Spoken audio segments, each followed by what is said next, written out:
So, good day to everyone. Our topic for today's video is paano gumawa ng presentation using Canva, lalo na kung rush na rush ka. So, ayan, dahil wala ka pang Canva, is i-download natin siya using your phone, your tablet, or ito, dunga tayo sa handy phone or tablet. So, ayan. Sa Play Store, kung ikaw ay Android user. So, Canva app, and then ayan, install natin and waiting lang tayo for a few minutes. Depende po iyan sa iyong internet. So, shout out. Ang bilis po ng internet ko. And then, ayan, na-download na. So, guys, maganda kasing gawin to, lalo na pag halimbawa nasa transportation ka pa, nasa jeep ka pa, tapos may bigla ang presentation, diba? So, open mo na siya. And since wala ka pang account, pwede mong gamitin ang iyong Google account na i-connect dito sa Canva or your Facebook. So, yan. So, since meron akong Google account, continue with Google. And then, waiting lang tayo. And then, pasensya na, madami tayong account. So, yan. Pili ko na yung account ko. And hintayin lang natin for a few minutes habang nag-iisip ka kung anong gagawin mo sa presentation mo. And, ayan, andiyan ka na sa Canva. Ganun kabilis. Hindi ka nakukuha ng laptop mo sa iyong bag para gumawa ng presentation at tumambay sa pambansang tambayan ng mga sosyal. So, ayan guys. So, makikita nyo na agad, magpa-pop up na agad yung kailangan nyo. Let's say, kung presentation, dun muna tayo sa presentation. Tuturo ko sa inyo sa ibang araw yung mga features pa ni Canva. So, presentation. So, ayan. So, sa unang makikita nyo, madami na kayong makukuha dito guys. So, iwasan nyo lang yung may mga pro. So, since ito, walang pro, ito ang ito pipindutin. Static siya. So, ayan. Nakapili agad ako ng ating presentation template. So, ayan. Make sure guys na meron kayong internet ha, para hindi kayo na-interrupt. So, ayan. Paano i-edit po yung mga text? So, double tap mo lang siya or pwedeng double tap mo siya para edit mo agad. So, kung medyo confused ka pa, basta may violet ka, isang tap mo, ayan, and then isa pang tap, ayan, business proposal, or lagay natin ng business proposal. Gusto kong i-edit siya na proposal, ayan, proposal, ayan. So, dahil masyadong maliit, malaki ang aking text, pwede mo rin siyang guys na papaliitin dito. So, ayan, dahil ayaw niya, as you can see, pwede natin tingnan yan sa text para mabago yung font size. So, hintayin lang natin siya. Ayan, pinapili ka ng mga font na gusto mo since wala kang makita. Pumunta na lang tayo sa font size. Ayan, font size. Makikita niya sa lower bottom. So, ayan, lower bottom. So, ayan, makikita niyo agad na pwede na agad siyang palakihin, paliitin. So, ayan, paano po babaguhin ang kulay? So, dun po tayo sa color. So, ayan, gawin natin yellow. Ayan. Yellow. Ayan, masyado masakit sa mata. Ayan. So, ayan, pwede rin po natin lagyan ng link ang ating website. Habang nagpe-present ka, mag-link ka na lang. Hindi ka na pupunta kung saan-saan, guys.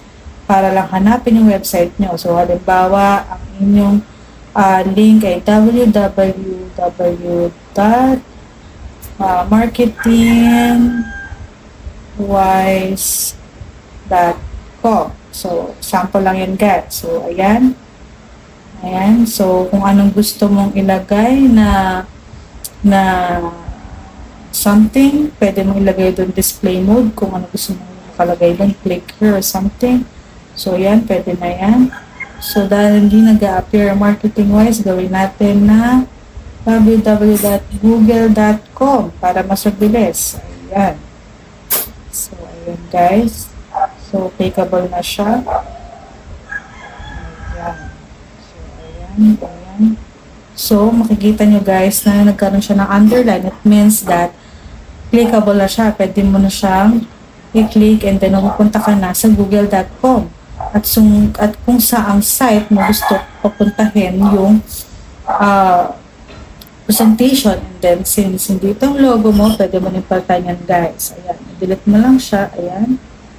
So, dahil presentation yan, delete natin yan. Tap lang natin siya. Makikita Canva sila, delete mo lang yan. And then, mag-upload ka ng logo. So, ayan.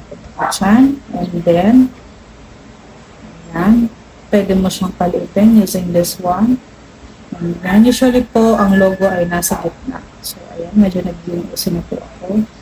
So, dahil hindi siya akma dun sa brand logo, ayan. Dinarag ko lang po siya, guys. Para mabilis mong, basta may violet, guys. Tapos, makita kang parang, ayan, yung corner, okay na yun, guys. Pwede mo nang palitin, pwede mo palakihin, ganyan.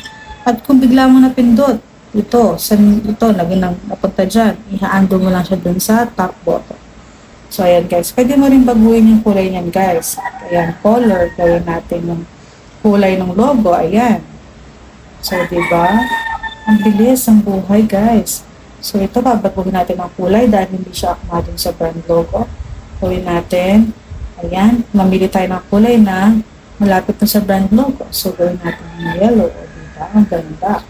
So, ayan, guys. And then, pwede mo rin silang edit din kung gusto mo i-edit yan.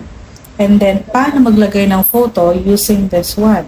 Using Canva. So, na mabilisan. Ayan. I-attach na lang siya. Pwede mo replace background. Ayan, guys. Medyo maingay. Ayan. Naghahabol-habol tayo ng oras. So, pwede mo siyang i-delete. Ayan. So, ibig sabihin, diretso yung photo na hindi siya naka-frame type. So, ayan, guys. Upload. So, halimbawa, ang ating lalagay ay halimbawa, ito. Ayan. O, diba? So, hindi mo lang siya dyan. Ayan. Pwede mo siyang, pwede siyang palitin. Pwede mo rin siyang i-crop. Ganun lang kabilis, guys. Lagay mo dyan. Tapos, sabihin mo dyan. O, put that one there. Kung gusto mo i-copy siya ng mabilisan, ayan. Pindutin mo lang positive dun sa may taas. Nakikita mo ito. Ayan. Ang bilis, guys. Ang bilis gumawa ng presentation. And, ayan. Diba? So, i-edit nyo lang siya, guys. I-explore mo lang siya. Huwag kayong matakot. As long as meron kayong undo button, kayang-kaya na yan. Button. So, ayan. So, paano i-save to? Pindutin mo yung sa upper part. Tapos, hanapin mo ang download. And then, hanapin mo kung gustong PDF, PowerPoint presentation, or MP4, guys. Ang usually ginagamit ay PowerPoint presentation, lalo na sa mga company na nag-require ng PowerPoint presentation. So, usually ginagamit ko PDF file para mabilis i-save, lalo na kung rush ka. So, mamili ka dyan from page 1 to 14 ang gusto mong isama, o kung halimbawa hanggang 10 lang ang presentation na gawa mo, so 10 lang. So, ayan. Hintayin mo lang siya, mag-download siya, ayan, hintayin mo lang siya, preparing, and huwag mong i-exit yung app while downloading. So, yun lang, guys. And thank you for watching Marketing Wise. Ayan, ay pwede mo lang share sa boss mo kung sa Viber ba yan, sa Skype ba yan, or sa Gmail. Ganun lang kabilis, guys. So, ayan. Again, thank you for watching Marketing Wise. Comment down below if you have any suggestion and ano pa gusto niyo tutorial nyo na ilabas. So, thank you. Bye!